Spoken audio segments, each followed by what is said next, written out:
Hey everybody, welcome to Goshen Prepping. Thanks for joining us.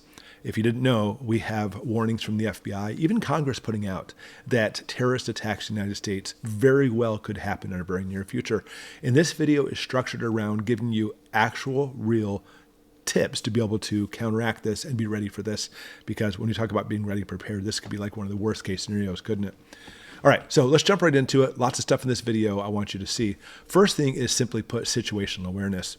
You always need to be watching around, by the way, looking at every single person, always monitoring the situation. And it's kind of good in our part for the fact that people are like addicted to their cell phones. They always have their phones out.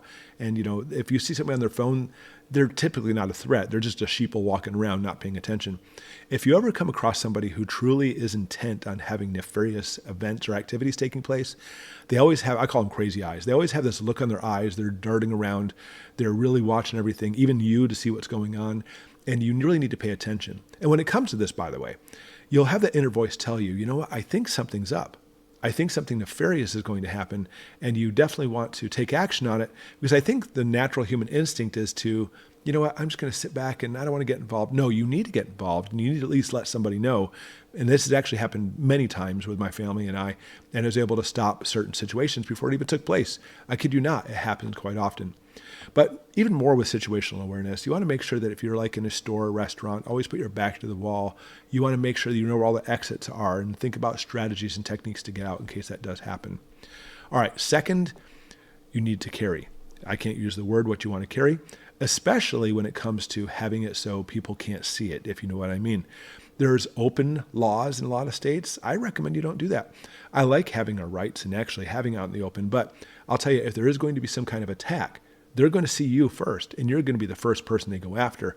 So having it kind of hidden away, I don't even want to use the word, is always what you want to do. Also, secondly, I always carry a knife with me. And I don't care if you're carrying the first thing I talked about or having a knife, you need to train. You need to drill. You need to practice with both of them extensively, because if you don't practice, you think it's going to save your butt. It's not. It's going to be even worse for you, unfortunately. You could even have things like pepper spray and such. In fact, I have an everyday carry of things you might want to carry around with you. I'll link that after this video if you want to check it out. Okay, you need to prepare with your family. Now, I think a lot of the people out in the country in the middle of nowhere, will probably be okay. But even so, you always want to err on the side of caution. Prep with your family. Tell them there's things going on. The last thing you want to do is have it say your kids will leave doors unlocked all the time or just go out on their own, where normally they could. Well, not in this situation. You want to make sure everybody's very well protected. You need to set up plans. You need to drill and train with your kids. You need to set up rules, even if it's just you in your house. Train and drill for that so you're ready for whatever may come. Now, here's the thing. At home, practically speaking, unless you are a target, you're relatively safe, because understand, people are targeted specifically through this whole thing with Hamas and Israel at their homes and being killed because of this. But either way, you still need to do things that we always tell you to do anyways. Keep your house secure, keep your doors locked, have security measures up, have a security system if you have one, motion detectors, or even one of the better things, have a dog. Even if the dog is just an inside dog and it's just a yapper dog, it'll actually alert you if somebody is trying to come to the house. Really good. Now, not just your family, you need to prepare with your community as well. Hopefully you already have a small group of people, maybe even just a best friend in which you're preppers. Communicate with them and talk about what your expectations are and what you guys can do to have each other's back.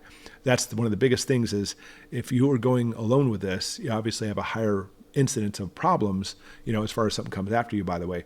But if you actually have a team of people, you have each other's back, it helps out. All right, so here we go. Lots of things coming up for this area. I showed this in yesterday's video that we see protests that are coming. And even though you may feel inclined to want to go to these protest areas, I mean, hopefully not a single person on the channel wants to do that. I don't care which side you're on as far as the protest goes, by the way.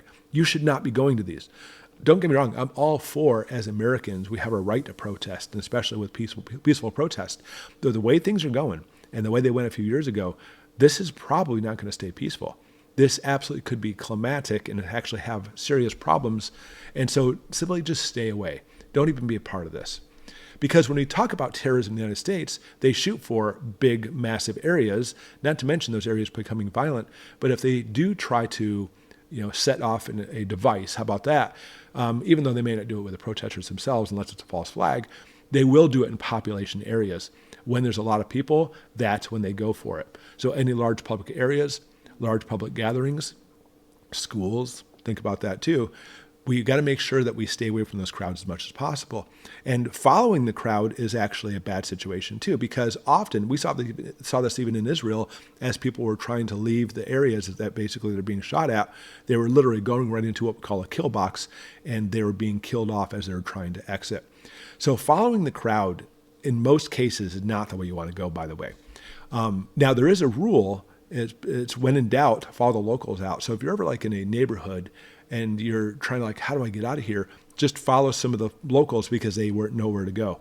But trying to stay away from the major crowds, especially in those situations, might be your best bet. Try to stay in the shadows or find alternate routes and really have situational awareness to make sure you know where you're going, which of course that may include driving your car.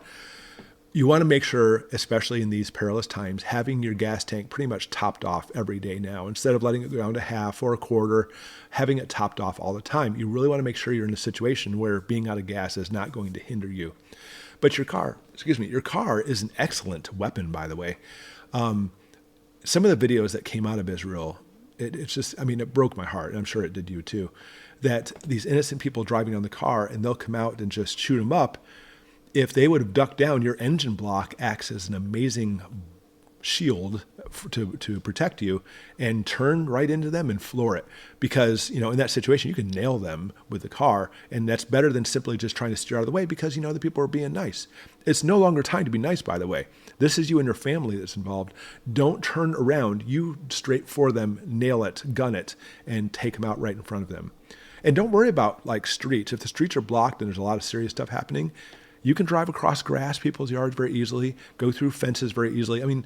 Not chain link fences so much. The old Hollywood thing where you'll see a gate where it's locked with a chain and a car will break it open. It doesn't work that way. But if it's like a picket fence, whatever, just plow right through and you get out of there as fast and easy as you can. Curbs and yards will become your new roads. All right. Now, let's say the worst does happen and now you have been taken and somebody grabs you. I have 3 words for you. Fight, fight, fight. You go crazy and do not make this easy. The stats say that if somebody does grab you and wants to take you, it doesn't matter if we're talking about this situation or others, they'll usually hold on to you for about 60 seconds before they have alternate actions. Unfortunately, the alternate actions maybe they will take you out, but another action they may simply just say, you know what, you're not worth it. So you want to fight, fight, fight. You want to overwhelm them with physical violence. You want to make sure it's the hardest thing they ever did in their entire life. But here's the thing. People say, well, if I fight, that might kill you there. You're going to die anyway. You understand? If they take you, they're going to torture you. They're going to do other things to you, and you're still going to die. You may as well kill me right in that spot than be taken away. So again, hopefully if that happens, you'll be able to have some handheld devices you can use to protect yourself. Having an everyday carry of those situations is what you want to shoot for. And again, that's what this next video is I want you to watch. But guys, we need to be hyper vigilant because unfortunately for the next few days, I see some serious things coming our way and we have to be ready. We have to be prepared. Thanks for watching.